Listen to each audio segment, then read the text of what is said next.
Tunaingia vijijini, mijini na hata jijini kukuletea taarifa mchana kutwa. Usiku tunaketi kitako, tunadadavua tukichanganua taarifa na makala muhimu yanayokuhusu wewe na familia yako. Ungana na Bernard Ngozi kwenye Open Forum Political Show kuanzia saa 4 usiku hadi dakika zake kila siku ya wiki kwenye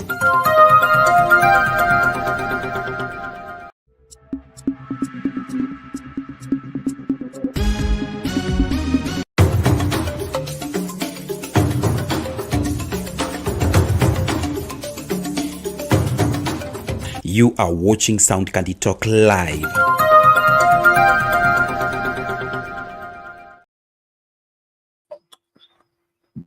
Good day, ladies and gentlemen, and welcome back to another amazing episode, another amazing moment. The principle remains Kamadawa still remains Shadizo, and I want to welcome you all for this amazing episode of today, whereby we'll be having a conversation.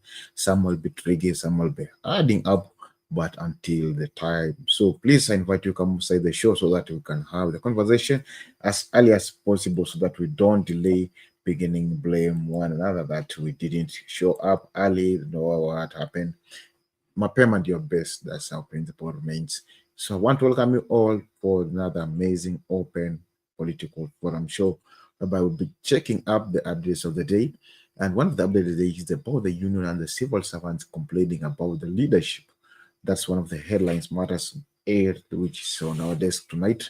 Also, we will be checking also more details towards also other issues that have been raised up the doctors today, had a mandamano in Nairobi, and also let's check out other things that raised up if in the political world and also in the breaking news of the day. So today I'll divide our show into 2 segments, and whereby the first segment we'll check up the updates of the day, and then the second segment will roll up deeply to analyze of the day's politics and what has happened during the day inside the politics. So I welcome you, come so that we can have this conversation. But before we roll down, let me play the video of the day, and then we'll go back to the updates of the day.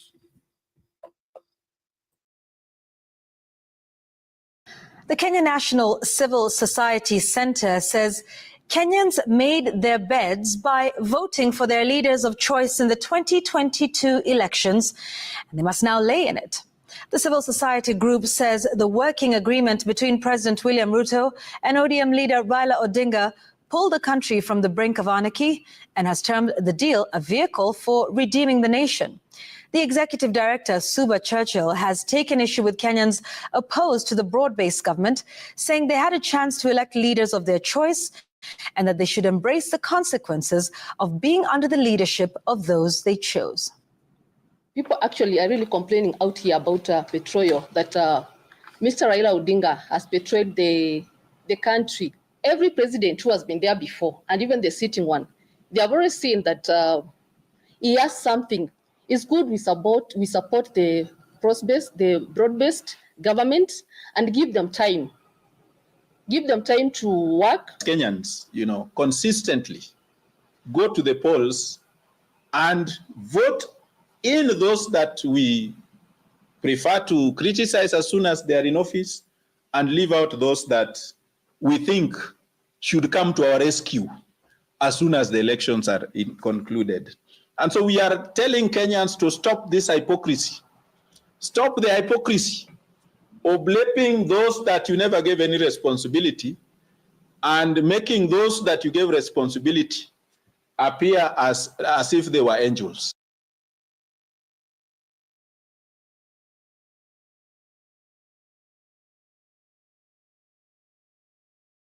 That is one of the updates of the day and the major video of the day, where we'll be checking about the politics inside the deeply. But before we check about that, pull up, let us rewind back and come back again. And so as we coming back again, we want to check out number one of the thing that this is the cost of employment, and some people are beginning to make TikTok to go on and on. And let us check. But today we have seen one of the chiefs that went viral or has been seen on the internet, and then they are saying that the only thing that he does, he uses TikTok to educate the youth from drugs and also to take the information to the society. So this is the chief that decided to take another dimension. Let us check about the story of this chief, and then you'll tell me your views even on the comment section. People in the comment section, I welcome you. Please welcome somebody. The number of people who are watching is poor, is still low. So invite somebody to watch, invite somebody to be part and parcel of this. And if you want to join up the show, the link is on the comment section already. Click it, let's stimulate, configure your camera, configure your audio, and then you'll find yourselves at the studio so that we can have the conversation while you are contributing it towards inside the studio.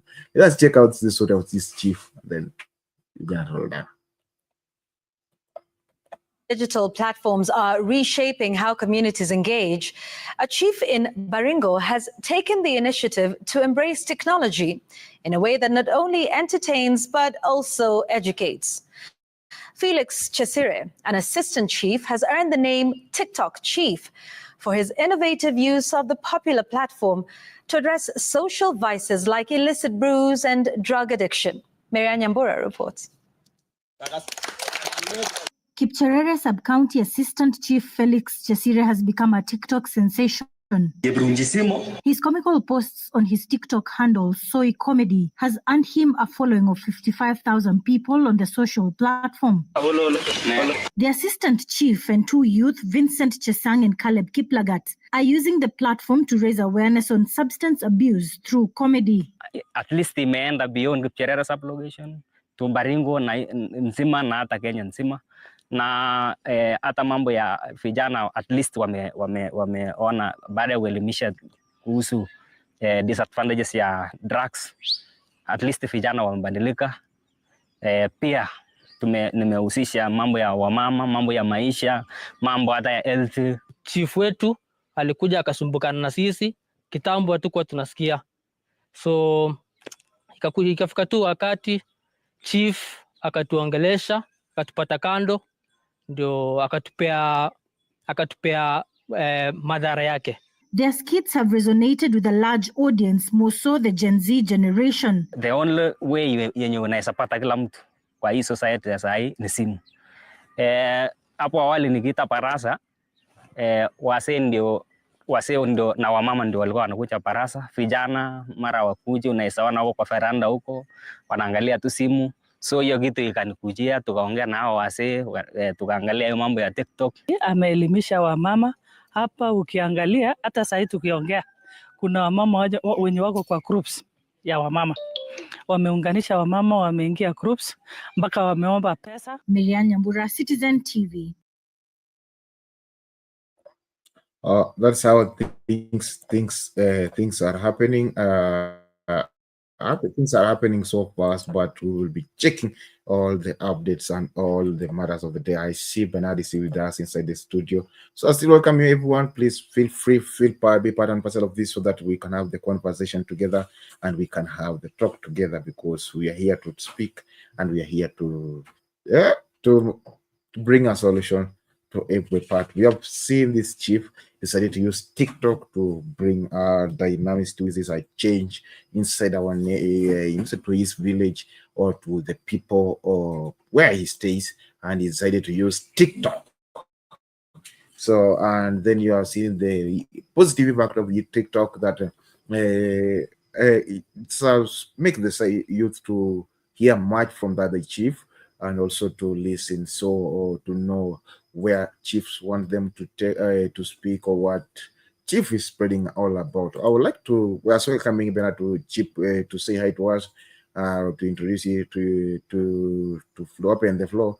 I would like to also contribute towards that.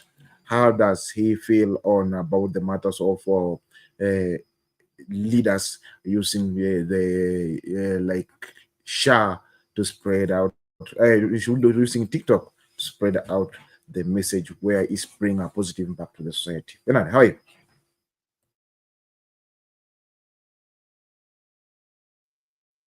Hello? Can you hear me? Yes, I can hear you now. Yes, how is everyone? I believe all you're well.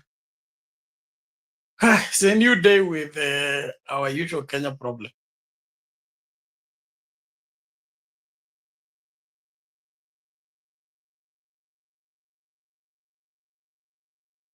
Sorry? We can hear you. Go on, go on. I'm fine, thank you, everyone. And well, our country is still in a mess, and as Kenyans, we must think again in terms of the lasting solution to our perennial problems cannot come with one strike of a pen, but we should gradually arm ourselves into ensuring that we don't get lost completely. There's no doubt that we have lost the healthcare, we have lost education, we have lost agriculture. I think key sectors in the country are not on the right track. And that's why everybody's at pain, and the situation doesn't seem to improve. And so as people, we need to relook at this entire scenario and devise a means of getting a permanent solution. One of it is introduce a systematic approach towards establishing this lasting solution. Like, the country is divided into different counties, and we use those counties divided into sub-counties.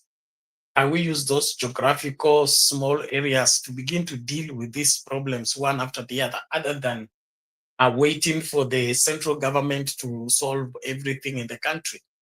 For example, can we get one county to be wherever health-wise secure, and then food secure? Then we add on another sub-county. Like that, eventually we get there. But if everything is waited for from Kasongo's office, I don't think anything new is coming from there other than another promise that he's going to disapprove all his doubters by, I don't know which miracles he intends to perform. But from the look of things, Zakaya ameshindwa na kazi, na kwa sababu haamini katika kujenga Kenya ili Kenya ijilinde. Anaamini kwamba anahitaji kuwa msaada wa Kenya. Yaani yeye ndio Papa Christmas, anatembea nyumba kwa nyumba akigawa zawadi. Na kuna vile nchi inaweza kuwa ya kujitegemea ikitegemea mtu. Nchi inakuwa tu ya kujitegemea ikijitegemea, na katika kujitegemea inahitaji kuwa na inaitwa uzalishaji, that being productive. So when our resources are put to good use and are able to be marketed, and then they make profit, that's when the country is growing. But if we are waiting for some man somewhere to come and give us this, give us the road, give us the classroom, give us the fertilizer, then give us the so-called volunteer nurses who are roaming from house to house, checking people's temperature, I think we are in a mess if we go back to that suggestion of William Ruto's approach. The really solution is it has to be homegrown, and it has to be among us. The thieves are among us, so are the askaris, and so are the people that seek the truth. And so if we all, like Mother Teresa said, the world will be clean if everybody swept their doorstep. If we all got back to our doorstep and began to do the sweeping and began to do the cleaning up, began to do the forging the way forward by solving our one after the other problems, we will get to a better place. But this waiting from central government, I don't think there's anything new forthcoming other than a new promise, a new swearing in, or rather a new, guarantee, another presser, then another presser, a presser that forever covers up the other pressure. And before you know it, 2027 is here, and they are asking for another opportunity to waste the Kenyan livelihood. So kwangu mimi madaktari kuwa kwa mgomo ni swala ambalo stahili kusikilizwa. I mean, it is not supposed to be happening at this time and age. Healthcare is a responsibility that cannot be compromised and should not be compromised. Why should the MPs be paid? Senators are paid, governors are paid, and doctors cannot be paid? I mean, where are our priorities? People who sit and talk and take sitting allowance, or people who take care of the healthcare of the people of Kenya? So until we get our priorities right as a country, we continue suffering until tuamke, wakati tutaanza kutekeleza wajibu wetu kama Wakenya wazalendo wanaotaka nchi ambayo ni ya afya, nchi ambayo ni ya kujitegemea, ambayo inafanikiwa kutokana na uongozi unaofaa, basi tutapona. Niachia. Okay, thank you very much for that contribution. I have brought about the issue of health. Let us exhaust it on it because you've already brought it on the desk, and I want to speak it more on it. But I want to bring other conversation also towards it. But before we roll that, I just want to remind you, please invite somebody to watch with. Don't watch alone. The number of people watching is so low. Invite somebody, please. Don't just watch alone. And also, if you're watching, like the show and also vote or participate in the poll question. It will be good. Let us check out this video of what happened in Bernard, speaking a lot about maandamano in Nairobi today of the doctors, and then we will continue moving on swiftly. Healthcare workers took to the streets in a bold protest, demanding fair treatment and job security. Led by the Kenya Medical Practitioners, Pharmacists and Dentists Union, KMPDU, doctors marched to SHA headquarters, the Ministry of Health and Parliament, delivering a petition warning of a nationwide strike if interns' salaries were cut. Joining them, the Kenya Union of Clinical Officers pushed for the permanent employment of more than 8,500 UHC workers who have been on contracts for 5 years. Willie Lusige reports. The march started at Kenyatta National Hospital. It moved to SHA headquarters in Upper Hill, to the Ministry of Health, and then to the National Assembly. Patriotic songs echoed through the air as doctors under the KMPDU union voiced their anger over what they described as a government scheme to slash the salaries of medical interns from more than Kenya shillings 200,000 to Kenya shillings 70,000. CBA is sacrosanct, and once it is agreed, it can't be changed. They tried to change it last year for the interns. We stopped them. They're again trying to change it this year. We will not allow it. We cannot allow. Their message was clear: no pay cuts, no compromise. This is just the beginning of protest. We will have another protest in the next month. We will have a strike notice in May, actually on 9th of May, if these matters are not resolved, because no doctor will give up. And the time for actions will be now. We should all be ready. Beyond their fight for fair wages, the union submitted complaints at the SHA headquarters, highlighting the failure of the health insurance scheme and the hardship doctors endured when seeking treatment. They claimed SHA had failed to settle medical bills, resulting in some doctors being detained in hospitals. We have a doctor who died last week at Kenyatta. The bill was 289,000. Social Health Authority only paid 28,000. So today we have demonstrated and expressed that SHA is not working. It is only working for political leaders. It's only working for cabinet secretaries. It wasn't just doctors who were outraged. The Kenya Union of Clinical Officers, KUCO, also took to the streets. They too marched to Parliament demanding justice, not for themselves, but for more than 8,500 community health workers, UHC, who have been trapped in contract jobs for 5 years. Their message: temporary contracts for essential workers are illegal and unjust. 5 years is too long to be on a contract that we are earning a quarter salary, and an illegal contract that was supposed to have ended within the last 3 years. 4.5 billion is not a lot of money to help 8,571 UHC to be absorbed on permanent and pensionable terms. Not been paid their graduate for 5 years, and they are demanding for the same, and as well as statutory deductions which are not being remitted by the Ministry of Health. As doctors insist that they will not allow any alteration on the 2017 CBA on payment of doctors in turn, they have also expressed their frustration when they seek treatment under SHA, vowing that if the government does not intervene, come May 19th. Willie Lusige, Citizen TV, Parliament, Nairobi. That's how things are on the ground, and that's how things are happening. It is so bad when we see things like this. So we need to wake up. We need to bring up a wake-up call, because this is serious, or this is getting out of hand.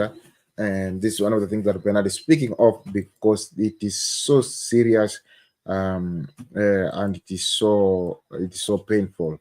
I want to play also one video so that we can continue having the conversation.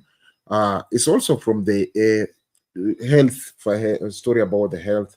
Let us watch out this so that we know where the health or the matter of the health is going on. And all of this just happened within the.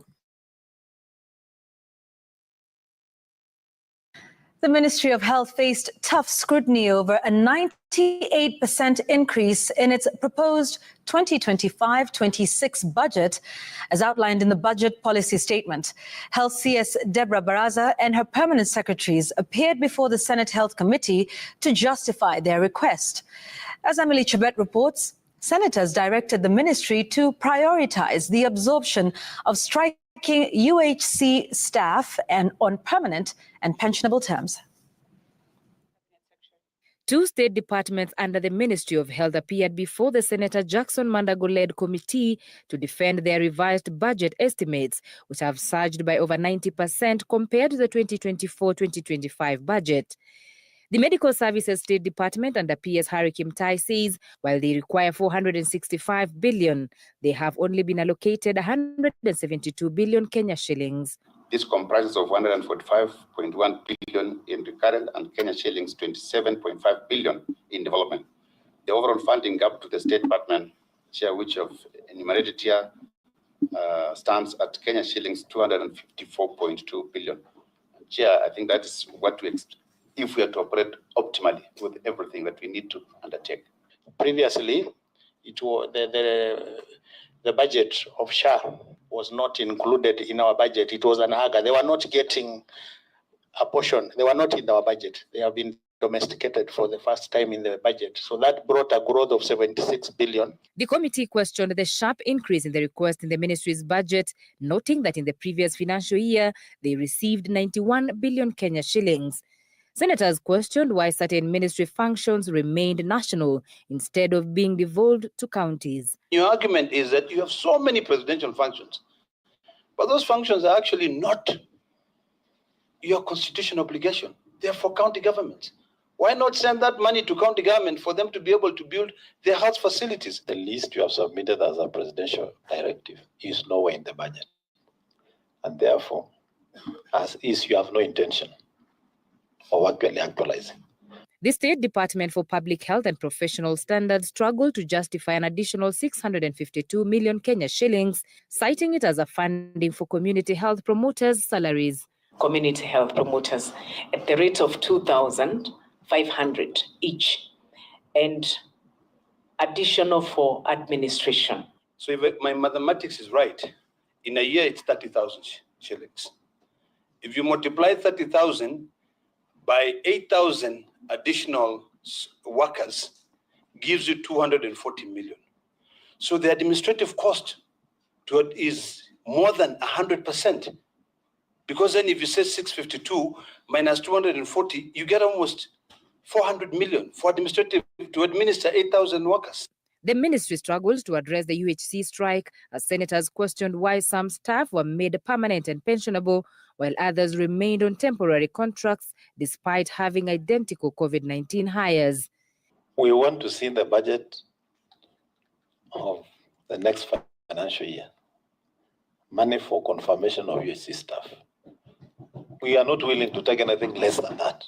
The reason we have not been able to pay is when we always say we are discussing and we are not putting on the budget, then it means we are not willing. We are just playing games with the health workers. Even as the Ministry of Health defended their budget estimates, the committee took them to task to explain what they have termed as wastage and misplaced priorities. The Madago-led committee wants the Ministry of Health to absorb all the UHC staff under permanent and pensionable. Emily Chebet, Citizen TV at the Parliament Buildings, Nairobi. These are how things are on the ground, and these are how serious things are working. So I just want to remind you, like, please invite somebody to join and be part and parcel of this so that we can have the conversation together. Don't wait until late so that you want to come up, you want to stay up, you want to scramble, you say like the time is getting out, but we need you to come and be part and parcel of this. So I welcome you all. Let us join up and let us have the conversation. Bernard, you have seen what has happened, and you have seen also the other report from the SHA team, and also the minister and also not from the minister, also from the Department of Health, whereby they're saying the budget that they have been working, or the budget is now being adjusted, and because of 1, 2, 3, or it's so low. So what can you speak about that? Because you already speak that if the government should first make sure that people get treatment so that even they can pay the MPs, but not paying people who are going to sit down and just wait there as Mwananchi suffers because of lack of medication. So what can you say on the budget of the medical? What's happening is unforgivable. Kenya is not 2 years old. Kenya is 61 years old. That in itself means we are no longer guessing. There's a difference between newlyweds when they have gotten their first child and the grandfather of that child or the grandmother of that child. The people who have raised children know how to handle children. They will not be second guessing. They will not be not sure of the temperature of the milk or the temperature of the water. What we are having right now is games of running away from responsibility. Those people sitting in those committees and claiming this and that, I don't think they have even those figures right. Figures in terms of how many Kenyans do we have in which county, how many access medical care, and how much of the medical equipment is required in each and every place, satisfactory to address the issue of healthcare in all places. I think in that budget is just a vehicle for stealing, a vehicle for looting.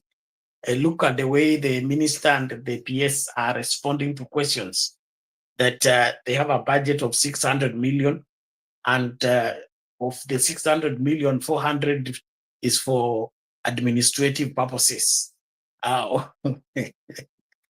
Only 200 is for paying salaries. Look at the way we have things in upside down. I think as a country we need a reboot, and I think we can easily settle this and handle it if we went one item at a time. One item at a time. Let's address healthcare issues conclusively. Then go to education, settle it conclusively. Go to agriculture, settle it conclusively. Other than trying to do all these things at the same time. And in the process, we have these fictitious figures of, demanding this from Exchequer and demanding this from Treasury, demanding this from Treasury. I mean, if healthcare is devolved, let the governors worry about it. Let the central government relinquish everything as far as healthcare is concerned. The building of hospitals, the staffing of hospitals, the stocking of hospitals, let it become a county responsibility, so that if there is a problem in Kisumu, we go and hold the governor responsible. There's a healthcare problem in Lamu, we do the same. Why is the central government releasing these devolved functions bit by bit, and they are quickly, devolving a responsibility, but not the money. And so these lucrative contracts that they are hanging on and they don't want to let go, it's part and parcel of the corruption that has held this country hostage. And so as a people, we just need to have a rethink, and that rethink requires that we stop buying into the fallacy that there's a budget and this budget is meant for taking care of the health of the health of the Kenyans. This budget is just a vehicle for looting and should be rejected from the word go. We need doctors, we need nurses, we need hospitals, we need medicine in those hospitals. That is what is important. Not all this issue of duplicating responsibility.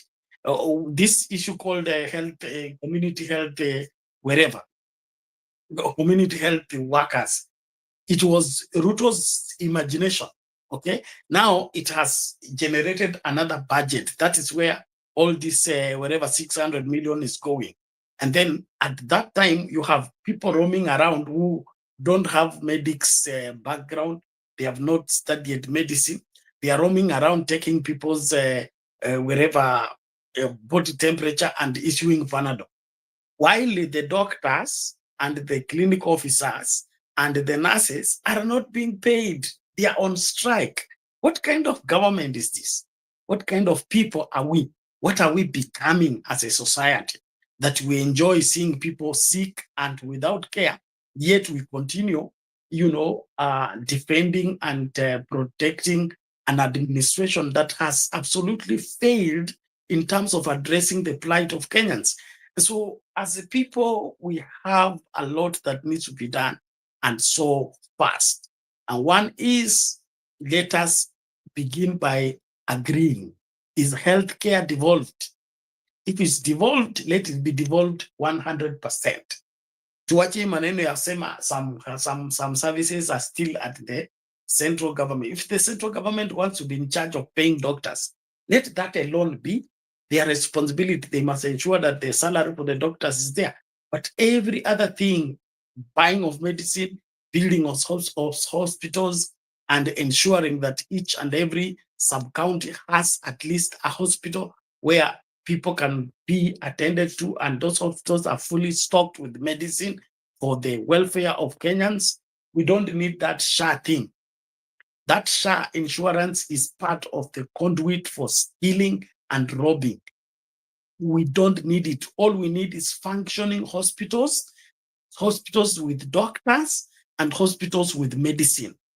We don't need the SHA in between. The SHA is an insurance scheme. It's not a provider of health care. So if Ruto wants to pay for the people's health care, let him pay for everything by what? Paying the doctors, paying the nurses, and ensuring that the hospitals are stocked with enough medicine to address the plight of Kenyans. But this SHA thing it smells bad. It is full of debt in terms of many Kenyans have lost their lives waiting for SHA to come on. Oh, SHA is down. Oh, SHA cannot reflect your name and all that. We are losing lives every day because of SHA. Let us stop the SHA thing. Let us be responsible for one. And those senators, those members of parliament, those people that are supposed to defend the people, let them rise up and do the right thing. Wache history ya kuangazia ati wanaangalia kwa budget na kuuliza hii pesa ni ya nini na hii ni ya nini. Weke pesa itumike kulingana na katiba, of course. Then katika hiyo katiba iwe kama ni treasury inalipa hizo bills, treasury ilipe bills. Si yet treasury distribute pesa watu walipe bills. If the treasury is supposed to pay the bills, let treasury pay the bills. KEMSA distributes the medicine, KEMSA gets the check from the exchequer. The counties distribute whatever they distribute, let the exchequer pay. But this issue of distributing money around and looking for which contracts to eat from is what is killing this country. So as a country, we are doing very poorly. At 61, we should be an example to the rest of their other younger countries like Southern Sudan and of course, the smaller countries. that are supposed to look up to us as big brother, but we are behaving worse than the last born. Why? So as Kenyans, let's rise up and do the right thing, and that is demand leadership that makes sense, not this confusion that is out to play with the livelihood of Kenyans. I am very grateful to see you here. Yes, I think I rested there. Okay, they'll speak a lot on matters of if the government is supposed to handle the money, is supposed to give to the county government so that the county government will be responsible. But we have seen even today the county government is still asking for 66 billion so that they can pay up the gap. So what is the money that they are asking, and how should they handle the hospital? Because if they can't handle just simple the hospital bills and the nurses and everything, why do they require another float of money or addition of money towards they are getting? I think the really problem with the exchequer is the extension of the executive in the exchequer. We will get a solution to the distribution of resources and money to counties the moment we chase the executive from treasury. Whoever made it that the treasury should the treasury should be at the mercy of the executive and the treasury should do the biddings of the executive is the one who messed up the whole thing. And so as we look at this, we need to have that overhaul, the overhaul that ensures that the distribution of resources and the making sure that whatever that the Kenyan need is done should not be at the mercy of executive. Executive should get its budget supplied for by treasury, just like any other entity. Not that the executive has an upper hand as the judiciary waits for treasury, the parliament waits for treasury, the county government waits for treasury, but the executive doesn't wait for anything. They can walk in and walk out with 1.3 billion, 103 billion, I mean, a trillion. I mean, without trace, without anybody asking. So I think the Okiomtata issue of going to court to ensure that treasury is cut and made independent of the executive, that thing is it need to be done like yesterday. Then when that is done, treasury will have an ample time to do the right thing, which is what is meant for the counties is released to the counties. The counties don't need to ask. The counties don't need even to say how much is supposed to be done. Every country functions on a specific budget. That budget is supposed to be made on specific dates. And when you have limited resources, you redistribute all those resources in such a way that there will be a systematic way of ensuring that no part of the country or no part of the functioning of the government is deprived of what should be. Meaning, while we are paying doctors and we should be looking for the money for the teachers, and while we are paying teachers, the money for the nurses should be ready and all that. So that when it's time for salaries, the money for salaries must be ready before that time for salaries. The money for the county should be ready before that time for that particular aspect of operations. What we are witnessing right now is a wastage spree of the executive. Look at the money that is being wasted on the roads. Look at the money that is being wasted on mobilization of people to go and scratch the ego of William Ruto. I mean, it's uncalled for. So we waste the money on the road. We waste the money on unnecessary so-called interdenominational prayers, mobilization, or the deputy president is in Garissa, we mobilize. The president is in Vihiga, we mobilize. The president wants to greet people in Kibera, we mobilize. We are spending too much money on nothing, on what doesn't matter, and leaving what mostly matters out. And so if we don't tighten the loopholes, especially at the treasury, and the interference of the executive at treasury, we will continue to suffer. What I believe is that this country is rich enough to take care of everything that is needed. We don't even need foreign aid. We don't need those loans. If only our minerals will be put to use, our resources will be put to use, and the Kenyan people will have a conducive environment to work with their own hands, we can foot the bills of this country without needing any help from anywhere. The really problem in this country is the corruption that is attached on each and every service that the government offers. That they want to supply medicine, they put their uncle there, their cousin there, they eat from there. Want to supply mosquito nets, they put their uncle there, their sister there, their auntie there to eat from there. All that needs to be cleaned up. And you will notice the expenditure is not going to be that high. Okay, the mosquito net that is for 500, the government buys at 5,000. I mean, who does that? And you still want to manage and handle the aspect of the securing of the healthcare of the people when you are making money with their blood, making money with their pain, making money with their afflictions. This is wrong. So counties should not be asking for the executive to release the money. Treasury should deal directly with counties, and the executive should be chased from Treasury. The executive should be chased from Treasury if they are given their budget. If they exhaust their budget, let them do their rallies, let them do their mobilization at their own expense. Not that there is an inexhaustible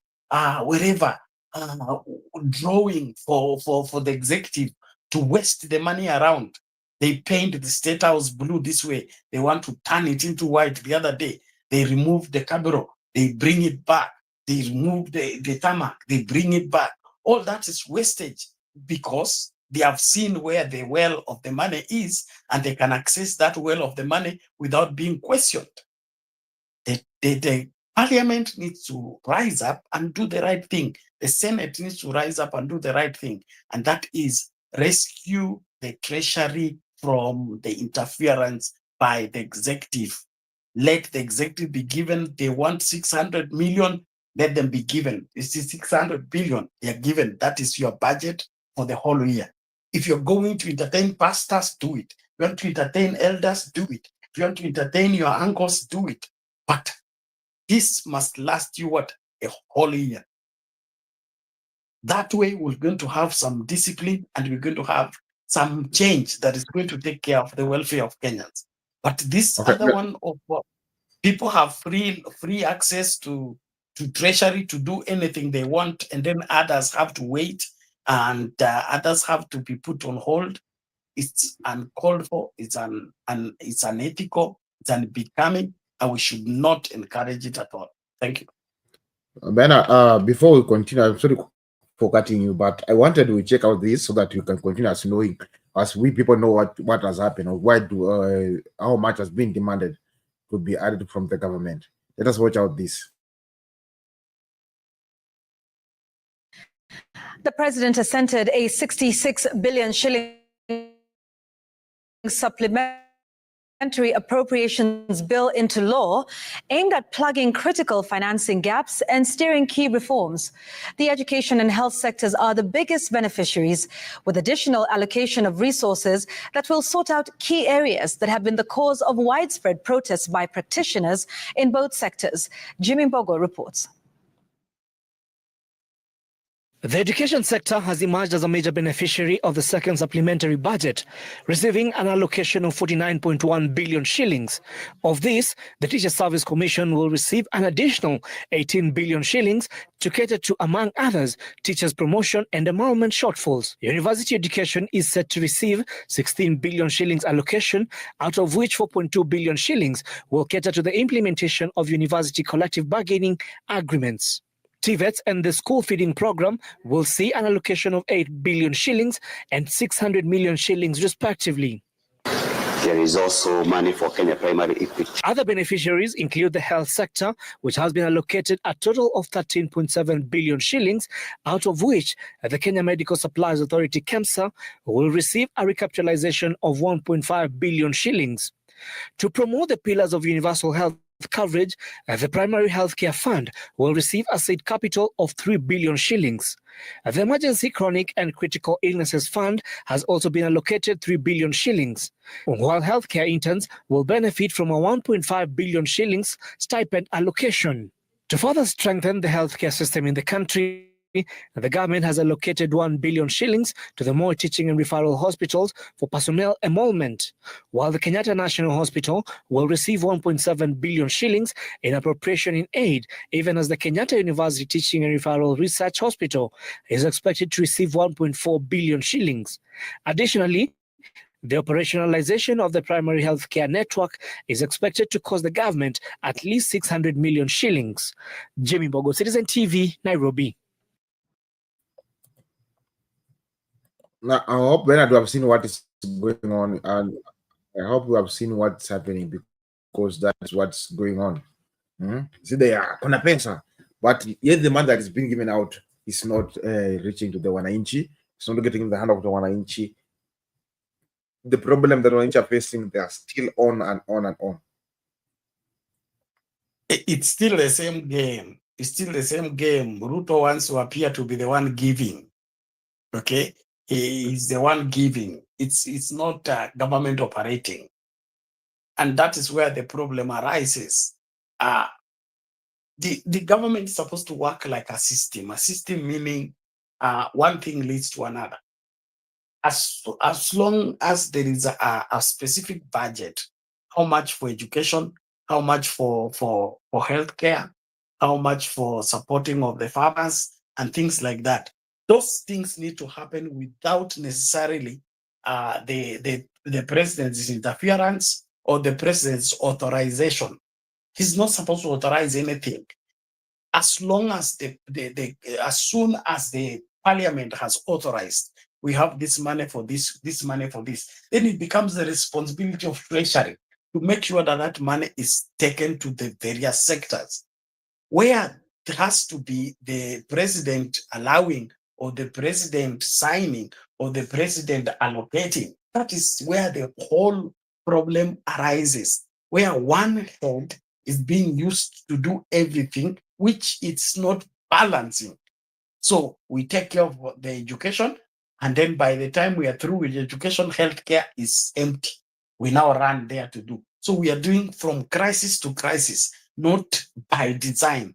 A government is run by design. Run by design meaning you have a systematic way of, we are collecting these taxes. These taxes are coming in at this rate. The expenditure needs to be at this rate. What are the most urgent things to be catered for first, and then most important ones, and then what can wait, what can be deprived, so that we ensure that this happens.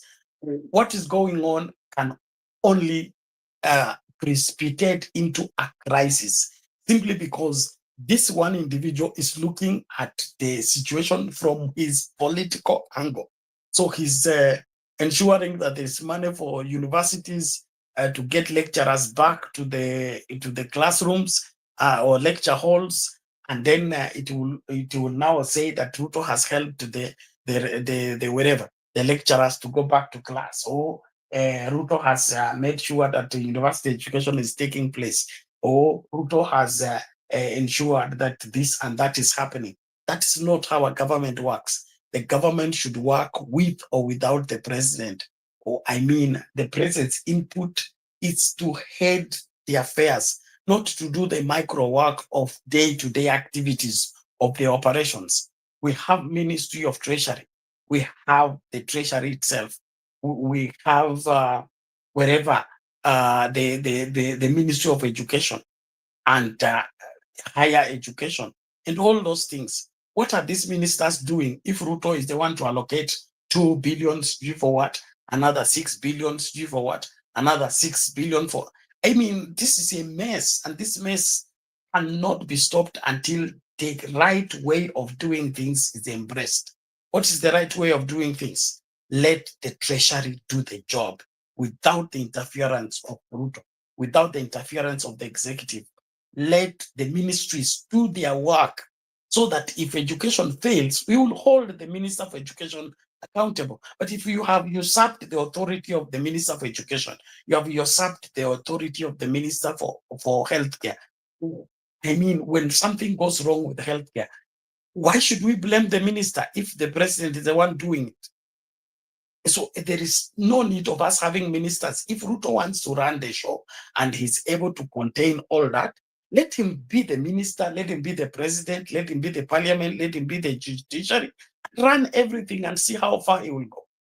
But for now, we should demand that the operation of the law should be effected and things should be done in order and in decency, whereby we respect every other's person's whatever responsibilities. We respect the treasury to do the right thing. We respect the army to do the right thing, the police to do the right thing. Not this constant interference of trying to appear to be benevolent and to be the kindest and generous president. We don't need a generous president. We need somebody just to preside over the operations of the government, whereby those government systems are working on their own. They are able to make decisions and prioritize. This money comes in per week. Our bills are due in this week. We must have this money ready by that time. What measures do we put to ensure that this money is around in time? So what Treasury is supposed to be brainstorming and making available. But this constant of withdrawing, we are giving to the lecturers and then we deny nurses. We are giving to the nurses, we deny the doctors. We are giving to the teachers, we are denying the university lecturers. The madness has to stop, the mess has to stop, and that is let Ruto stay in State House and Harambee House and allow Treasury to do the work, allow Parliament to do the work, allow Judiciary to do the work. Constant interference is the source of this crisis. It must stop. Thank you.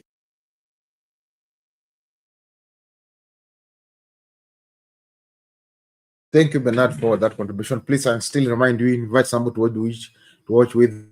The number of people who are watching is still low, still low, and it's very bad. So you are just watching alone. You don't want to share the video. Please share the video so that also others can benefit from this conversation. And for those who are joining up the studio, the time is going so fast. So please join up as early as possible because we'll remain with a very short time. We'll be getting out of here. So join up as early as this so that we cannot be left behind or we cannot be left out, because tonight we are bringing up something which is straightening up the nation. So the number of people who are viewing, please at least share for me for 10 people. Please just share for me for 10 people and at least 5 WhatsApp group right now, and then tell them to watch and also they can join up inside the show. As we are rolling up, also, I want to take another gear because we have said today. I said I divide the show into 2. So as we are winding up the first segment, because we want to enter to the second segment, the first segment, let us end it with the story of a lady who was supposed to be murdered. And let's check out this news. Then you will tell me your views. Also, as we are bringing other participants to speak about it, so that we can close the first segment, so we can engage with the other segment.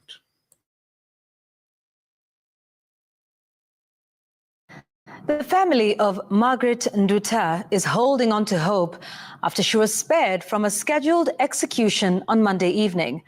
With a renewed sense of faith, the family gathered for prayers Tuesday, urging the government to step up diplomatic efforts to secure her repatriation to Kenya. Brenda Wanga reports on the family's sigh of relief and their continued fight for her freedom. At the home of Margaret Nduta, family and friends gather.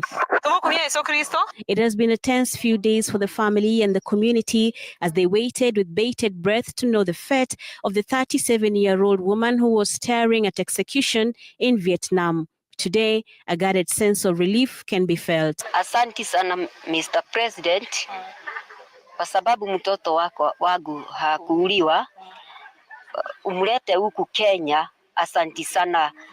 Nitafurahi sana na watu wengi watafurahi. There's a lot of diplomacy and a lot of communication going on, but best bit of it is that Nduta is not going to be hanged now. There's a lot of talk going on, and very soon the government will give its position once the negotiations are done. Nduta had been scheduled to be executed on Monday evening by lethal injection for her conviction on drug trafficking charges. She was arrested in 2023 when she arrived at an airport in Vietnam's capital in possession of 2 kilograms of cocaine. Her family maintains she was set up. Walikuwa wasichana wawili. Nduta akaambiwa wewe ndio utakuwa wa mwisho kutoka. Vile siku yake ilifika ya kutoka, aliniambia, Wambo wetu, nimenunuliwa bag, nimeambiwa yangu ni ndogo na pia ni mzee. So akaambiwa, akanunuliwa sasa, akaambiwa toa nguo zako uweke kwa hii bag ingine. As the clock ticked towards the execution date, the Kenyan government swung into action, seeking a stay of execution or clemency. It appears the efforts led by the Ministry of Foreign Affairs have bought Nduta some precious more time. But as the family keeps hope alive that Nduta will escape the death punishment, an area MP says the government needs to tighten the scrutiny and the regulations around employment agencies that allegedly lure unsuspecting Kenyans into lives of crime, but at the same time, they have urged caution. In Parliament, I'm going to personally take up the matter. And I also raise the matter with the President that we must vet the agencies that are recruiting our children, promising them greener pastures, but when they go the other side, they suffer, they run away from them. Tafadhali caution mtoto wako na umuonyeshe kwamba akienda hata akitoka iwe anasafiri na nduthi ama na matatu ama anaenda na basi ama anaenda basi na ndege. Tunakuomba umwambie sio vizuri kwenda akishikania na watu wengine kwa barabara, watu ambao hawajui, watu ambao hawakuwa nao katika safari yake. Brenda Wanga, Citizen TV. That's how things mambo inachemuka, ni hivyo tunasema kama Gen Z, mambo inachemuka. That's how things are boiling up, and that's how things are moving on. They are moving so fast, even we can't analyze others because that is so bad. And I've been realizing recently, I've been having the issues with the agencies. Like in just few months back, we had another problem whereby young men were sent out to Dubai, to Qatar, and yet they were not sent by the working visa, they were sent by visiting visa. That's how it was. And then they were promised that we are going to begin even work. And then after reaching there, things change. This is another scenario also, whereby this lady wants to be killed because she has been accused of having drugs, or she has been found with the drugs at the airport. I would like to listen from Bernard first before we bring in Lala. Bernard, can you hear me? Yes, here we go. Thank you.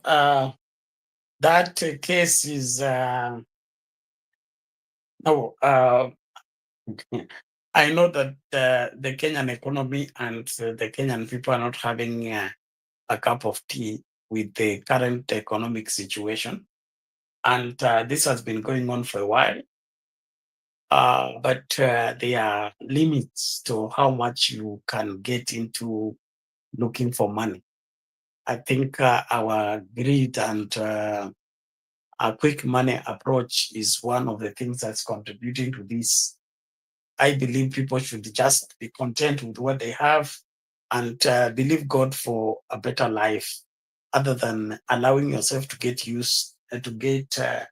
involved with such cases of drug trafficking. You endanger your life for nothing.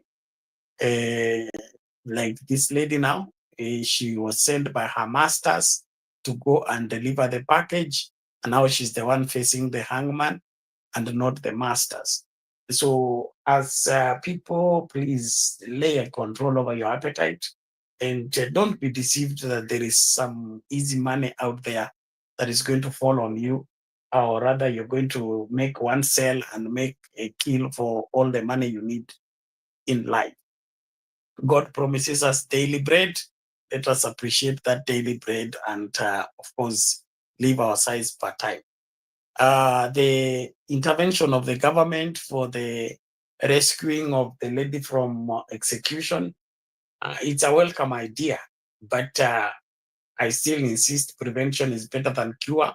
will not be running up and down right now trying to salvage this if everybody played their role right, and that is refuse to be used to carry things that you don't know what they are. If you know what they are, know that there are consequences, and some of those consequences will require you to pay with your own life. There was an episode on I think Kiss FM where Mwalimu Kang'ang'i and what is his counterpart Maina again were going through a list of how many Kenyans who have been arrested with the cocaine around the around the globe.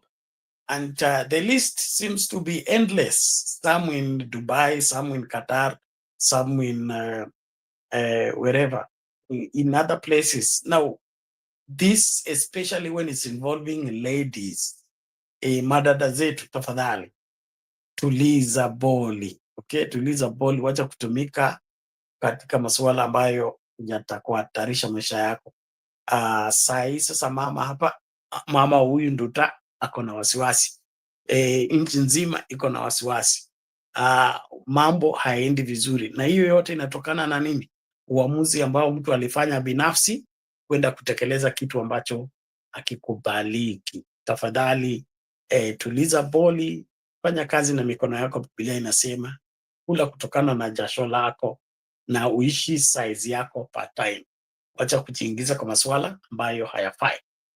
Secondly, nimesikia pia kadi hiyo ya ukabila ikianza kuchezwa na hili swala. Kwa hiyo program ya Maina Kageni na Mwalimu Kang'ang'i wamesema majina mengi ya wale wanaotajwa kuhusika na masuala ya cocaine ni mundu wa nyumba. Hii ya Nduta is it the exception or the what? And so the argument is hao wengine walifanyiwa nini? Mbona huyu ndiye ambaye serikali sasa imeingilia na inakwenda kushughulikia?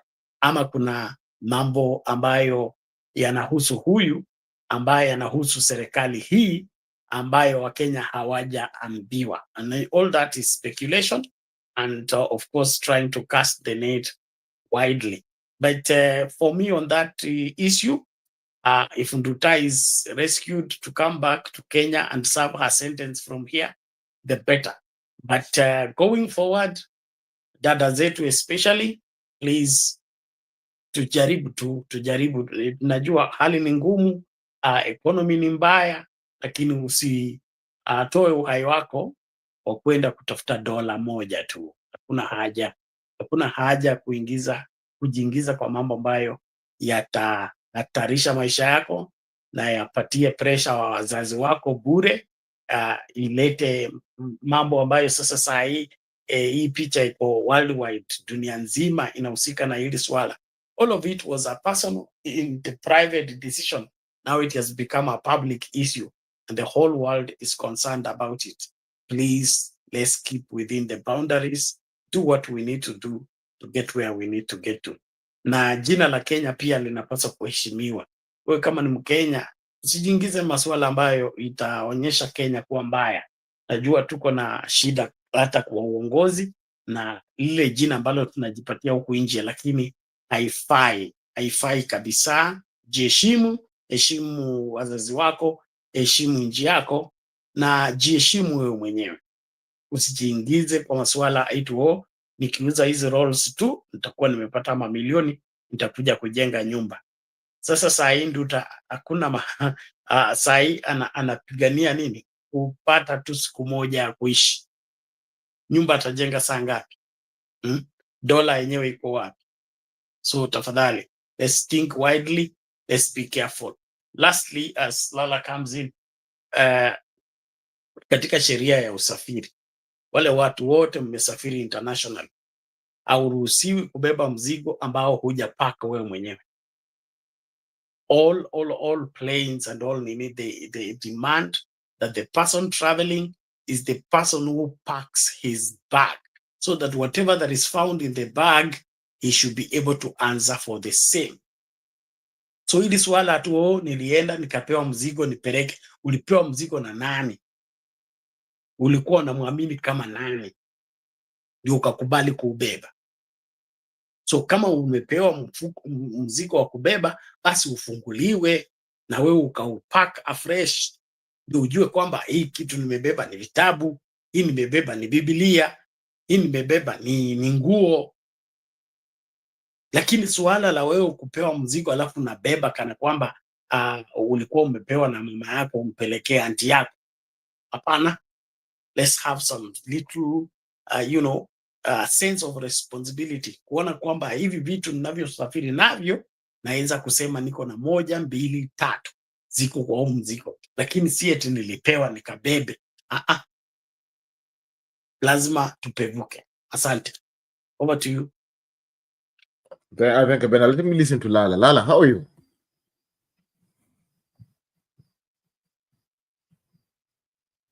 Lala, can you hear me? Yes, I can hear you, Shadizo, Abari, Bernard, and the rest in the background. I'm Jambo. Step further to include all of us in this conversation, all Kenyans, and my reason is simple.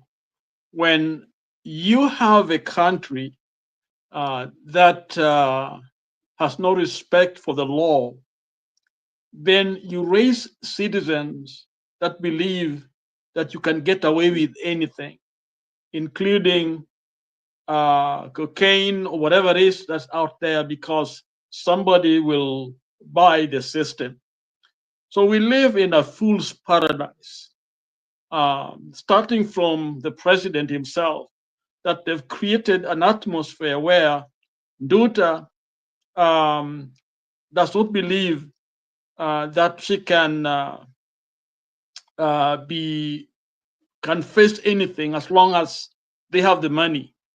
Okay, and that's what is true in Kenya. You can buy the judges, you can buy anything you want, and that is to the detriment of a civil society, because we raise people now in Kenya that all they know is a corrupt system, because that's what we have been trading. And even when we got a chance, when S.K. Macharia tells us these are the things that have been going on, it's like we are paralyzed. There's nothing we can do. We're just trying to forget that and then try to see if we can move forward with all that inconsistencies and with all those illegality, with all those crimes and evil stuff. We're all piling them, carrying them behind us, and they're weighing us down. And so when we see Nduta, is actually a message to every Kenyan that whatever we are breeding, whatever system we have, is setting a bad example outside here where I am, to the point where the name Kenya is not respected. When I'm hearing a number of people, the number that is arrested out there, of course they know that serious people outside who believe in the law and live by the law, but there's constitution, know Kenya as a place where thugs and thieves and corrupt government exist. And that is sad, because everything that we do in our system seems to have something that everyone is questioning. What is really going on here? What is hard for us to say we want to live by the law? Okay, everyone in the world knows that none of those guys were elected, those leaders, based on what we know. But the question is, where's the judiciary to follow these things up? Where's a system that will come together and say that we are tired of this, we want a new system? Yeah, we can point this girl and say this is what, but you see, if that's the culture you grew up in, and then you're leaving Kenya for the first time, because I'm told this is her first time to get out of the country. She's very gullible. She can carry anything because she doesn't care about, and of course, what Bernard stated is important, that we have to check what we are carrying. But remember the culture where she's coming from, and the community that seems to glory, seems to reward those people who steal because they brought us things. They know that these are things brought in our land when another community has got not even a single tarmac road. People can't go to school, they cannot even have people, yet we are collecting that tax money into our constituencies. So we have thieves that we are breeding in Kenya. So Ndota is not as bad as the others. Actually, this is a girl who may be very innocent, simply naive, okay? And first time for her, carrying things, because these are important people, we have to carry things for them, because in Kenya, it's bwana mkubwa, ndio watu wanamheshimu. And we don't ask how do they get those, we see them fly in their helicopters. We don't even ask how they got those helicopters, when we know very well there are no business that can help somebody buy a helicopter. We know that. Kenyans know that. Kenyans don't, not like the US and others, where people have got intellectual properties and we know where they're getting from. Even when a Kenyan is blessed, like Mwale, I think it is Mwale, the lawyer guy, I heard Kenyan talking of he must have stolen the money. He did not steal. He has intellectual property that he did something that has allowed him to get that billion that he has. But in Kenya, most of these people that own big things, they cannot explain how they made the money. Okay, so here's Ndota living with the people around her that have so much, yet she did not know how they got this. What would stop this young woman from saying, let me go out there and look for the same thing? Okay, so the culture itself that we've created actually is breeding such people that are going out. Because why would I sit and die? I got nothing here, because whatever I have, if it's little, is taken. If it's a small land, somebody will come and rob me of it.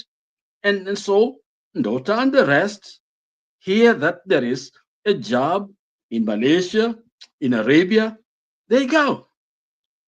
It's because we have created the atmosphere.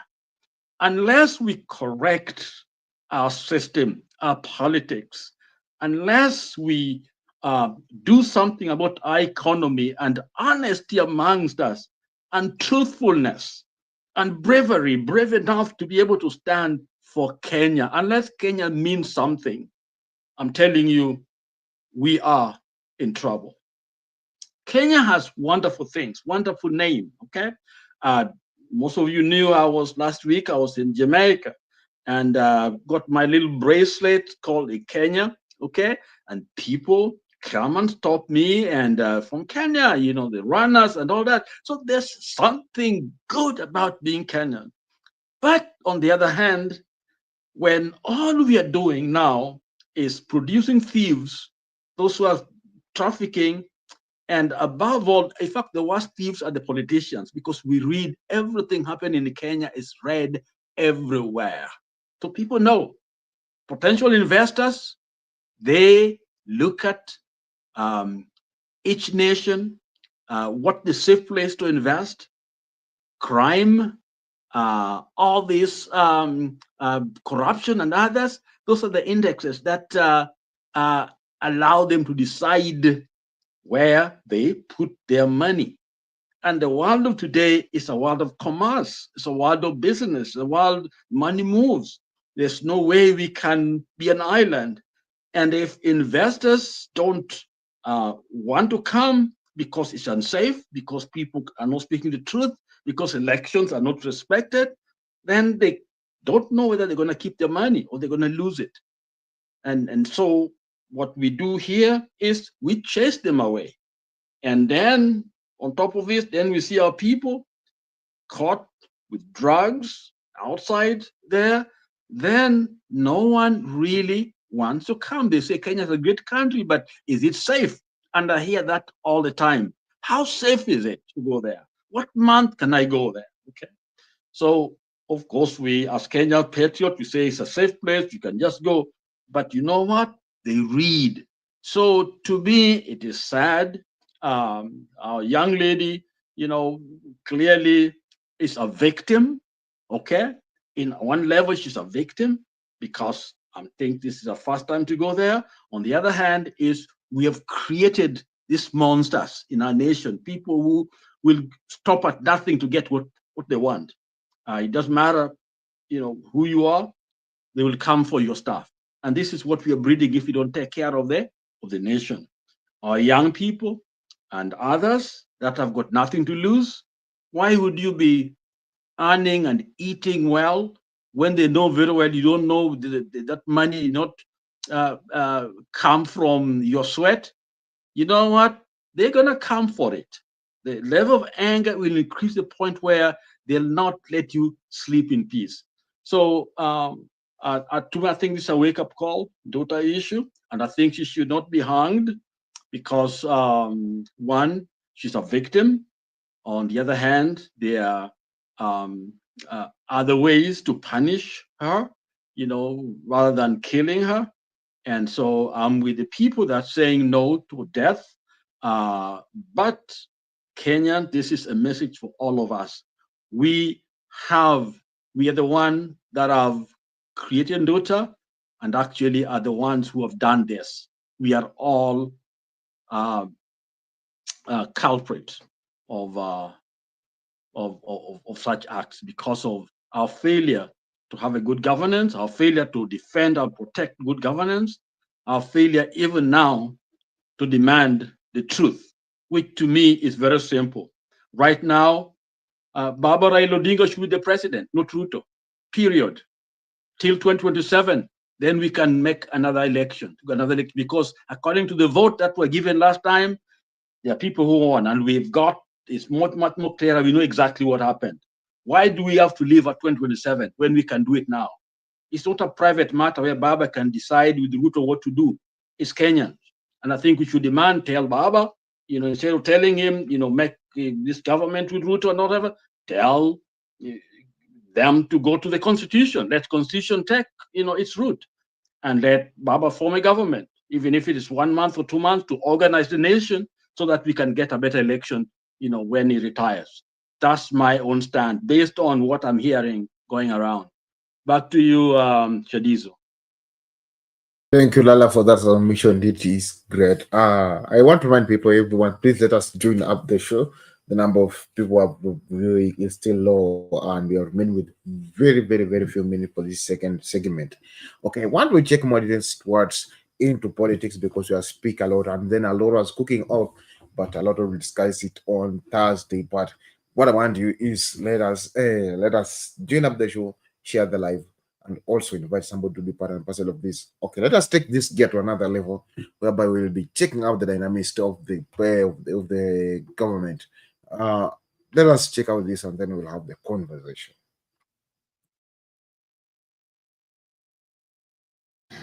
The Kenya National Civil Society Centre says Kenyans made their beds by voting for their leaders of choice in the 2022 elections, and they must now lay in it. The civil society group says the working agreement between President William Ruto and ODM leader Raila Odinga pulled the country from the brink of anarchy and has termed the deal a vehicle for redeeming the nation. The executive director, Suba Churchill, has taken issue with Kenyans opposed to the broad-based government, saying they had a chance to elect leaders of their choice and that they should embrace the consequences of being under the leadership of those they chose.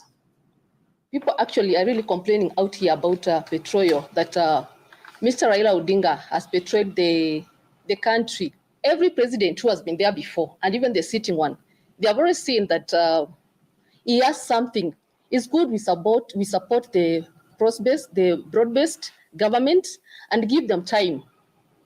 Give them time to work. Kenyans, consistently go to the polls and vote in those that we prefer to criticize as soon as they are in office, and leave out those that we think should come to our rescue as soon as the elections are concluded. And so we are telling Kenyans to stop this hypocrisy. Stop the hypocrisy of blaming those that you never gave any responsibility and making those that you gave responsibility appear as if they were angels. That's how things are on the ground and how things are moving so very fast. Okay, this is one of the major topics that we have tonight. So there's someone saying I can stop playing such a like kind of game. Stop playing hypocrisy. Let me begin with the Bernard. Do you think that is hypocrisy, or what can you speak about the speech from the man and the other speeches? Our country is,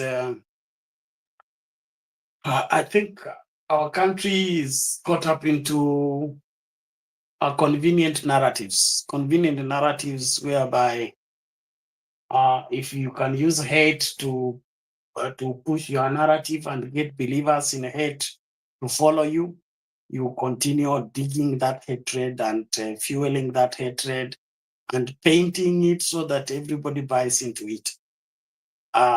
It has become so bad that nobody wants to look at the constitution anymore or wants to look at things from what they would rather say it the way they like to be heard or they like people to know, which is, in my opinion, misguided. Like now, the current so-called Gen Z movement of the campaigning Raila Odinga and making him that the handshake is the problem. Handshake comes from a background of failed electoral system. I will not put my money, my time, my energy to run a presidential campaign, win the election, then the loser is announced the winner, and then you now want to, blame me. How do you blame me from there? So the people pushing the narrative of blaming Raila Odinga for the problems in Kenya, they have they are choosing not to see where the problem is. From where I sit, Raila Odinga has never been president in this republic. He has offered himself 5 times. The Kenyans voted for him, but some people somewhere refused for him to be in power, and therefore he should be left alone. And freedom of association is in the constitution. He should be left alone to associate whoever he wants to associate with, support whoever he wants to support, to do what is required to do. If anybody thinks that Raila Odinga owes them anything, they should come out and tell us what that thing is and which office they gave to Raila Odinga that he abandoned and went to work with Ruto. If they did not give Raila Odinga any office, they don't owe Raila Odinga. Raila Odinga doesn't owe them anything, and they should not use Raila Odinga's name for their hatred for whatever propagation. The issue of betrayal. Who has betrayed who? When Baba was on the street and said, let's come out, let's fight for electoral justice, how many came out? Especially the people of Mount Kenya. They are the ones pushing this narrative of betray. Where were they? When we were on the street, were pushing for electoral justice, they said we are spoiling their businesses. Sisi ni watu wa samaki, sisi ni watu ambao hatupendi maendeleo, tunapenda vita, tunapenda kurusha mawe, tunapenda kudemonstrate. Were we not being betrayed then? When Baba's vehicle was sprayed with 19 bullets, where were they? The people crying right now, betray, where were they?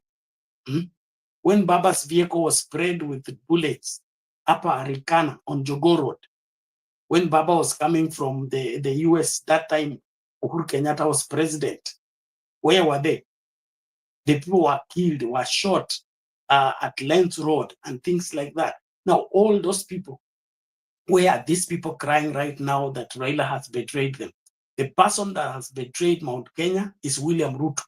Why? Because they gave the mandate to William Ruto. Let them put the blame where it belongs. But them turning around and now calling Raila Odinga their betrayer, and Raila Odinga their this and that, is hypocrisy. I agree with that 100%. Raila Odinga has stood for president 5 times. You didn't make him president. Live with the president you have. And if that president sees that Raila Odinga has a contribution and can help him in running the affairs of the country, and he reaches out to Raila Odinga, then Raila Odinga accepts. That is it. And if you think you're better than Raila Odinga, then wait for your call. Wait for your phone call. Tuone kama Ruto atakupigia kuambia njoo unisaidie katika masuala ya uongozi wa nchi hii. Raila Odinga anatafutwa na marais tofauti kwa sababu ana uwezo na ana kile ambacho anaweza kusaidia katika kustawisha nchi na kuhakikisha kwamba nchi inasonga mbele. Sasa hii anaongea kuhusu imbaki miaka 2, wacha tufanye kazi, tutafanya siasa baadaye. Ninyi mmesema hapana, achane na Kasongo akuje kujiunga na sisi. Anajiunga na nyinyi wapi? Kwa street. Anajiunga na nyinyi wapi? Kwa Mnyoro. Huko akijiunga huko nini kitafanyika? Masomo yataendelea, afya itaendelea, agriculture itaendelea. So what you are looking for is a convenience of miserable people looking for wherever misery loves company. Let us be sober as Kenyans and address matters for what they are. Kama hamjanipa ofisi, mimi hakuna kile mnaweza kunidai. Lakini mkinipa ofisi nikatae kufanya kazi, basi mkuje kudemonstrate hapo nje ya ofisi, hata muingie mbebe viti. Kwa nini? Nilipewa ofisi na sikufanya kazi. Lakini Raila Odinga ofisi yake ya hapa hill anajilipia. Biashara yake anafanya. I mean, Kenyans, tuwache mchezo. Tuwache mchezo. Haswa young people. Don't follow people into their fallacy. Hate has never produced anything better on the planet Earth. And if you are being driven by hate and despising of people who went ahead of you as a vehicle to make you get elected and make you get into leadership, you're wasting yourself. You will only collect curses upon curses. What I encourage Kenyans to do is forget the narrative of betray and focus on what are you doing to help the country. What are you doing to help the country? Ruto must go. We have done Ruto must go for 3 years here. Where has it landed us? It can't be protest every day. A time comes when you retreat, you regroup, you reorganize, then get back into the fight. But this constant fighting 5 years, and then you get a wrong president, then fight another 5 years, wasting time, wasting energy. Now watoto wetu wanakuwa, they are maturing, they will be demanding things from us. So as Kenyans, tuwache unafiki, tutekeleze wajibu wetu. Na kama haujapatia mtu mamlaka, hujampatia ofisi, hujampatia mandate, usitarajie akushughulikie. Hiyo sio kazi yake. Kazi yake yule mtu ambaye anasimamia masuala ya Wakenya wote saa hii anaitwa William Ruto. Yule aliyepewa sword, akapewa constitution na akakuwa sworn in broad daylight according to the constitution in Kasarani. Huyo ndio ako in charge. So akienda atafute mwizi, anapaswa to answer on that. If he puts together an incompetent cabinet, he should be held for that. That is the person to blame. Not for you to blame that why is so and so accepting to work with Kasongo. I mean, who should not work with Kasongo? So hii maswala ya unafiki tuwachane nayo. Na kama mnaona kwamba Wamnyoro na hiyo grupu ingine hao ndio wataleta ukombozi, walete ukombozi tuone. Walete ukombozi tuone. The streets are open. Let them go on the street and see whether they can bring that change they are looking. To me, everybody should take responsibility, rescue this country by doing your little contribution in your own small way. Fundisha mtu, hakikisha saidia mtu kupata ID, saidia mtu kuregister as a voter, sensitize people, fundisha watu umuhimu wa kupiga kura na hiyo maswala. Tekeleza wajibu wako. Lakini ya kuzurura surura, oh, Raila is a con man, oh, Raila has stolen, has aborted this and aborted that. From where? From which office? Given mandate by who? The support that Raila has is his. It's not for him to be punished for the same. Don't punish people because they believe him, or don't punish him because he's believed. You rise up, let's see if you will be believed. Niliuliza hapa swali juzi, anaitwa nani, Kaido ama Kaido, aliitisha a public holiday the last Monday, hiyo Monday ingine ilikuwa hiyo public holiday will hold. So grow your size instead of blaming another person. So Raila Odinga is free to associate with whoever he wants to associate. Is he right into doing that? I don't know. If he's wrong in doing that, he's also a man like every other man, and so he will make his own mistakes. But blaming him for everything is wrong. Let's blame the driver. We blame the driver for any accident that takes place on the road, because the driver, the one who has the steering, is the one responsible for the passengers, not the conductor, not the passenger.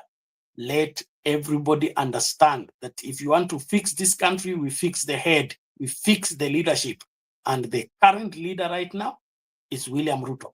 All other people who are playing in the gallery, looking for who to apportion blame to and avoiding to put the blame on the doorstep of William Ruto, they are all hypocrites, and all they want is they're looking for sympathy from the people who want to buy into their hate, like they are full of hate, and they want to perpetuate it and think that they will use that hate to get into leadership. Nobody uses hate to get into leadership and sustains it. Let us be sober, let's be vigilant, let's do the right thing, because it is right and it's the only way that can help this country. Thank you very much. I end there, and unless there's a question, Natoroka. Okay, let us listen to Lala, even we check out because we're almost coming to an end. Let us listen to Lala first. Lala. Yes, Shidizo, I concur with Bernard very strongly, for a very simple reason. And that is, we now fully believe, for those who did not believe like us, that Baba has been winning the elections. And somebody like Macharia, SK, is a credible character, and he participated in the changing of the figures. He confessed himself. So clearly we knew, or we do know beyond any shadow of a doubt what has happened. And just as Bernard stated, Baba went out there and won the election. The evidence has been there. Everyone in the country who wanted to know the truth, what really happened during all the elections, can don't have to say it Moi days when things were dark, when everything was opaque, you couldn't see anything. This was a very clear, a process which all of us knew exactly where the problem was. Okay, the technology, whether it is the figures that people knew. So in my mind, when things were so clear, and Baba himself said, no, we want a credible election. Truth must be told. And what happened, as Bernard stated, he went out there, and many people thought we were spoiling their businesses. Okay, they didn't come. They didn't get what some of us got, death and beating and all that. So clearly, Baba did what was needed as a patriot, somebody who loved his country. And so the blame game that we're hearing, I think for some people, it's really lack of knowledge or understanding, are being manipulated by other people to accept a narrative that does not hold any water. So Kenyans must know the truth, because unless we face the truth, we are just playing with fire. Okay. So to me, Baba, and I stated here, I think when before Bernard came in, I made it clearly that in my mind, ideally, as able, okay, as Lala, in my mind, the only logical thing that can help the situation even better is for Baba, Kenyans to decide. The decision should be, we want the last election figures to work, to be used now, which means fact that Kenyans know stealing took place, let us restore our nation to where it can respect the law, the election results, and constitute a system. If it means resetting a clock of the constitutional clock, I don't think is something that Kenyans cannot do if they feel like their voice has been taken away from them. That is one way of looking at it. The other, of course, which is Baba and Ruto and others having something that can help us to prepare ourselves in 2027 in a system that is functional enough to bring all of us together as we face the difficult moment that we are in. When we know that what we have is not genuine, when we know what we have is creating a distrust of a system that people may not want to trust again, that this time is a time for us to make those changes, those adjustments, those awareness, understanding that can prepare us for the next. Because we can't just expect things to get better in 2027 if we don't deal with what is really going on here. So to me, I think whatever's going on right now, if my understanding is correct, it is really a moment for us to search our souls and begin to do the dirty work that need to be done to clear the clogs, so that when we reach 2027, we will have a system that Kenyans can trust. So those are my two way of looking at it. Baba, based on what we know, to take the government, and that means all those people who have been calling Baba Basiliti and whatever, let them get the bandwagon and say, you are the one who we elected, the president of Kenya, okay? Take over. In other words, this is a mountain. Let them go behind Baba 100%, Rift Valley behind Baba 100%, Nyanza behind Baba 100%, because that is the choice that Kenyans made. And that way, what we are doing, we are putting power in the right person that we elected.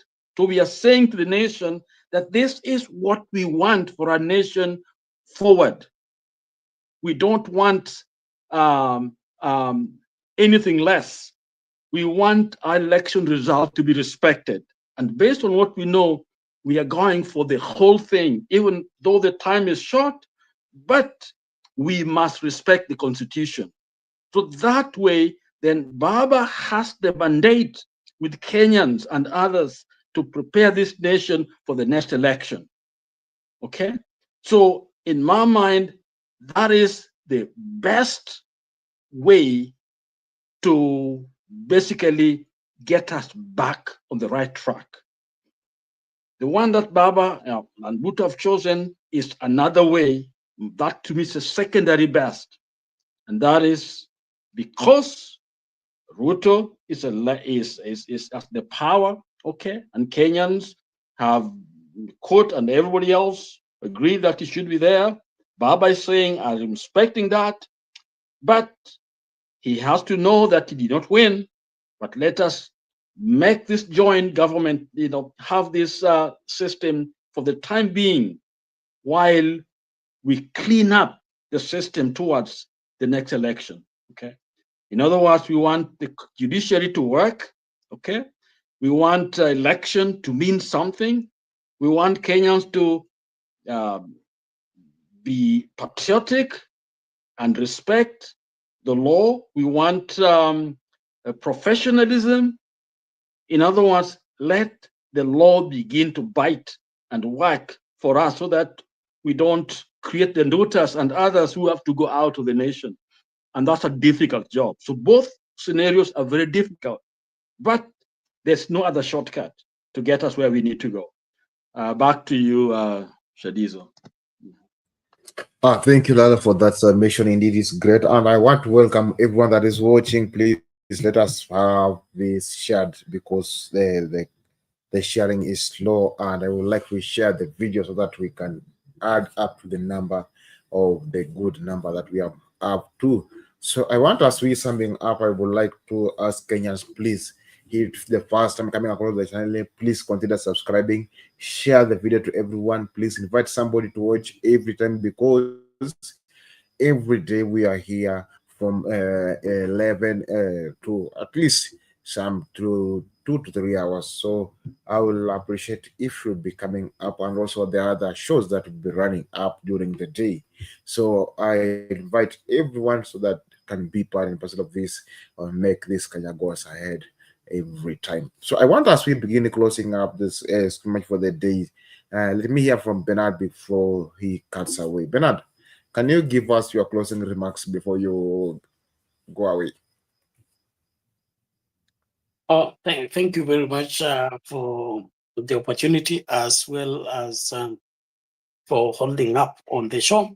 I want to thank everybody who has participated in the show. Please, let's keep the show running, and of course, do the necessary. Understand a journey of 1,000 miles begins with a single step. As long as you're moving towards the right direction, keep moving. Whether you crawl, you fly, or wherever you walk to the place, just keep moving as long as you're moving towards the right direction. That is very important. And then also, those of us that are parents, those of us that are of age, let's guide the younger generation in the right way and in the right foundation. Leadership is complex when it is being, located for in an atmosphere where leadership is missing. There is a phrase we say that the greatest dilemma our children face today is learning good manners without seeing any. It is very difficult to point out on what is right leadership when we are wanting any credible example of right leadership within our borders. But out there are examples. There is a video I will request Shadiso to play by Rikana Daktari. It's talking about the US aid. It's about, I think, 3 minutes or so. It's among the playlist. Africa doesn't need aid. Africa needs to just be led to do what she's supposed to do, get the resources and use the resources. The interference by the West is a huge impediment to the breaking forth of the African continent and leading the world. And Africa is not going to lead the world now as if it is starting. The leadership of Africa and the Black race has been on all along. We led in civilization, we led in education, we led in establishing system of governance. Long before the white man came, long before English came, we have to assume that particular responsibility and show the way into the future by reason of us harnessing the resources within us and fulfilling the same. So Kenya is not exempted. Wa Kenya tukusanyike pamoja, tutekeleze wajibu, tuachane na kampeni za chuki, tuachane na kampeni za ukabila, tuachane na kampeni ya kueneza kwamba chukieni huyu mpende huyu, acheni na huyu mfuate huyu. That is not the right way to go about politics. The incitement, the running down of one another, that's not politics. The really politics is prove that you are better than the other person by your policies, by your ideologies, and by your demeanor, by your integrity. That is what should be. Not to come and tell us so and so, huyo ni mganga, huyo ni mchawi, huyo hafai, huyo nini. What about you? Okay? Tukichunguza uchawi wako tutaupata, tukichunguza integrity yako tutaipata. So lazima tuone kama nani anachezea nani anasema ukweli.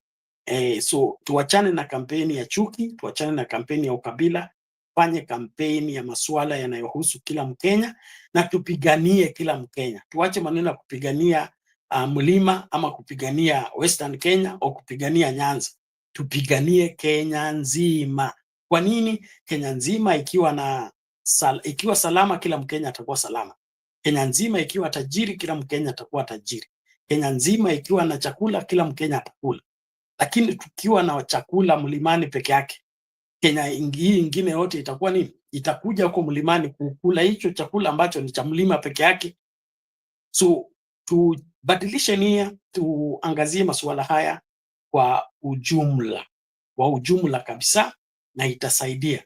Lakini hii chuki ya kusema kwa sababu sisi tuko na Kalonzo tunaweza ongea tu na Gachagua, hatuwezi ongea na Ruto, ama kwa sababu sisi tuko na Eugene Wamalwa hatuwezi ongea na Wetangula, hatuwezi ongea na Mudavadi. Hiyo masuala yote tuachane nayo. Saa hii pepo tulionayo ambayo tunakumbana nayo inaumiza kila mtu.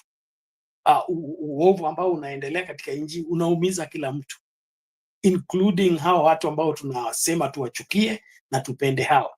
So kama unataka kuwa sehemu ya uongozi ambao utakuwa wa future, drop the hatred, leave it behind. Let's focus on how to build the country of love, the country of dignity, the country of integrity, the country where each and every Kenyan is safe and secure.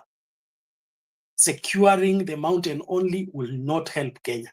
Securing Western only will not help Kenya. Securing Nyanza only will not help Kenya. Let's fight for all our borders, east, west, north, south.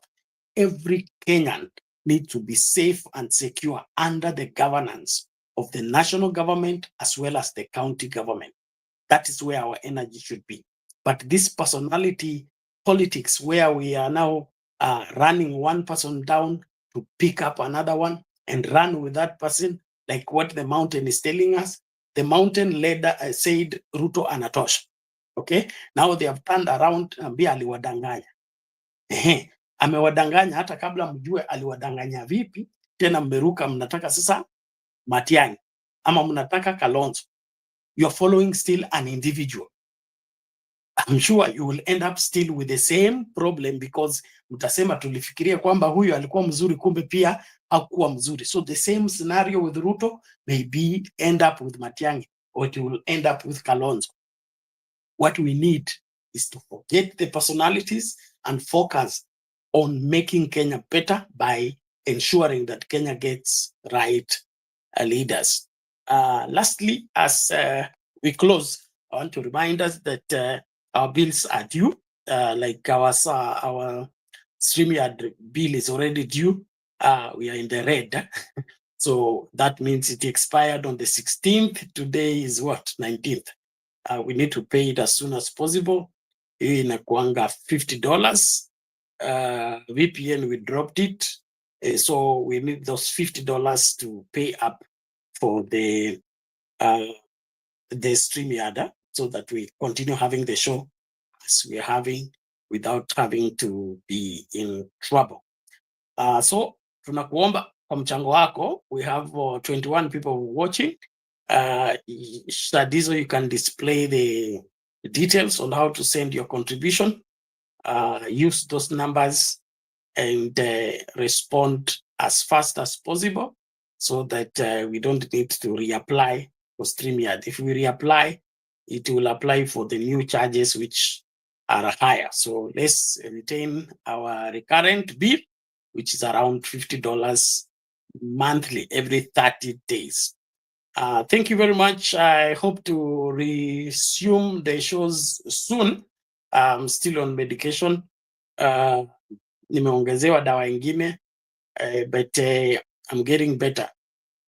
Soon tutaonana uso kwa uso. For now, God bless you. Thank you, Bernard. Let us listen to Lala. Lala, as we bring up closing remarks. Lala. Nilikuwa nasema kwa heri Bernard, enda upumzike. We appreciate you and pray that you get better and feel better, that you can come back to be with us. Okay, Shadizo, did you ask a question or just wanted me to follow up? Yes, bring up a summary for your closing remarks. Okay, all right, okay, wonderful. My fellow Kenyans, we come on this channel every day. Many of us come because of our love for our nation. I don't right now live in Kenya, but I go back and forth because I believe that there's no better place than home. No matter how much favor I get over here, opportunities that I have here, but there's nothing like home. And home can only be home if there is this word called peace is available, can be felt at home. Home is where there is love. Hate is not acceptable, but understanding, dialogue, communication, that is effective and that help people know and learn and grow is nurtured.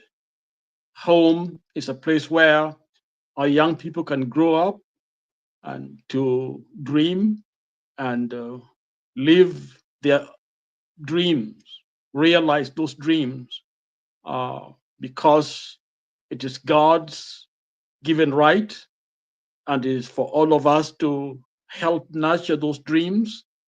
Home is a home where we can compete with anyone, anywhere, because we have a backing of home. We are followed or we are supported. Behind us, there is the 42 tribes that are in Kenya, routing for that one person. And that's what home is all about. When we see things that challenges us as a nation, as a people, then none of us should be comfortable. And that's the reason why I can't be comfortable where I am. I come home. I'm a pastor, okay? A pastor, my job is to help people deal with challenges in life and encourage people to know that God is love, to help them see themselves as blessed, as loved, and nurture, help them nurture that awareness that when we work together, when we hold each other's hand, when we stand as a nation, we will succeed. We win every time. Over the past few months, few years, there are disturbing ton of events in our nation. Of course, they have been there, but because of technology, people have become more aware of what is really going on. And today, discussion on that young woman, daughter, whom is facing execution in a foreign land, must be a wake-up call for all of us. I think if we are honest with ourselves, we must see Nduta, whatever, as one of us. She's not just, I don't know which tribe she is, I don't know, Kikuyu, whatever, but she's Kenyan. Okay, she's Kenyan. Her fate hangs on all of us because we contributed to Nduta, okay, in one way or the other. One of them is we failed to talk and speak the truth. And so where Nduta should have been, things should have been getting some thieves collected, whether through taxes or through dubious means, but her share of Kenya, to the point where she has to leave Kenya to look for something outside because her space is not there in the nation. The environment is not conducive to nurture her gift and her talents. And therefore she has to leave. And we see many leaving, going to Saudi Arabia, young men and women who have all the skills, all the abilities, but we know when they go there, there's nothing else they do. Those minds are now wasted. They go there to just give a little energy, whether sexual favors or just cleaning somebody's home or old people or tafuta mavi huko na vitu kama hizo.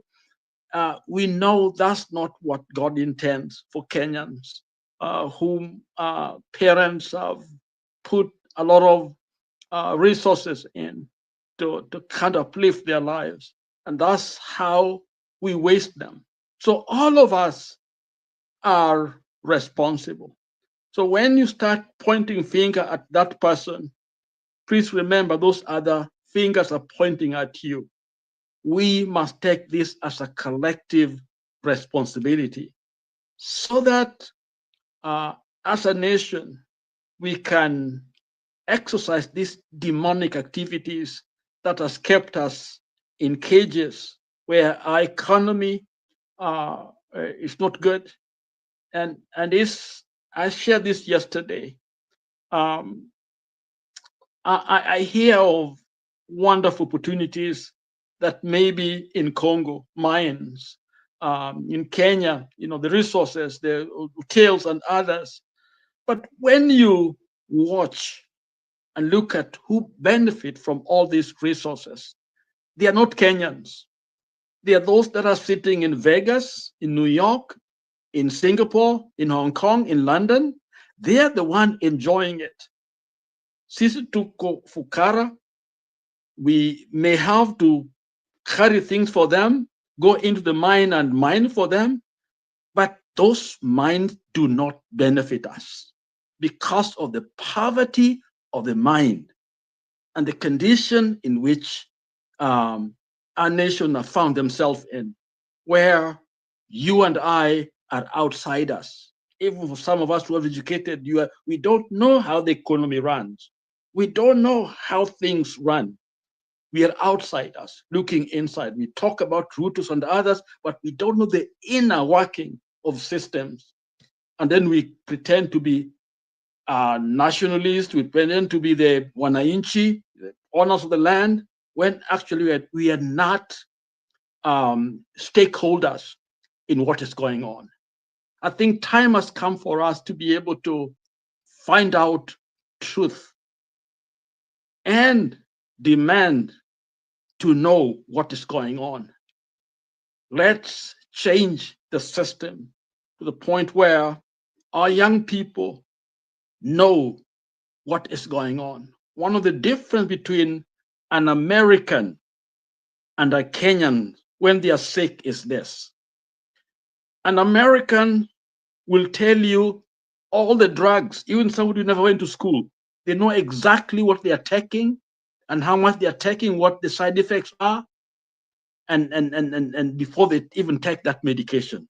And Kenyans will just simply trust na kunywa dawa tu. Even people educated don't even know because doctors said it. So they don't ask questions.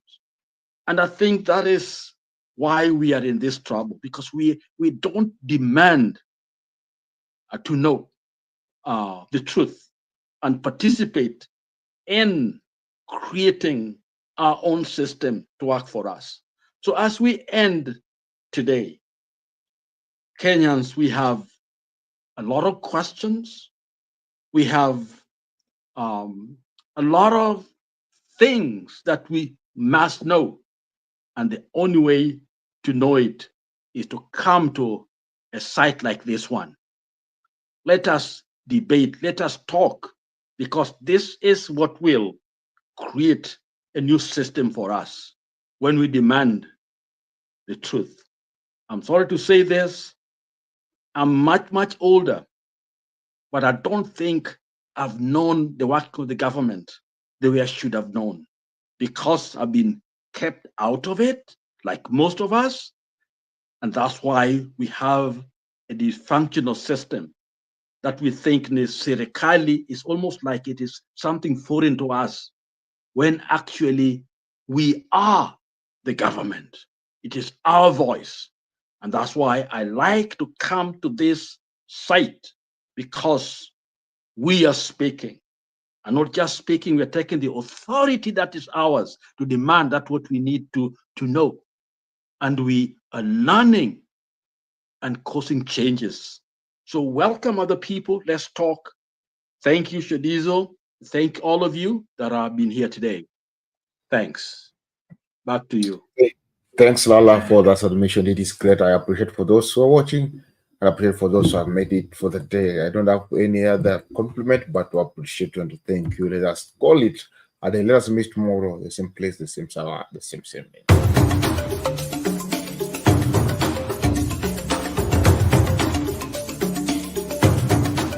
You are watching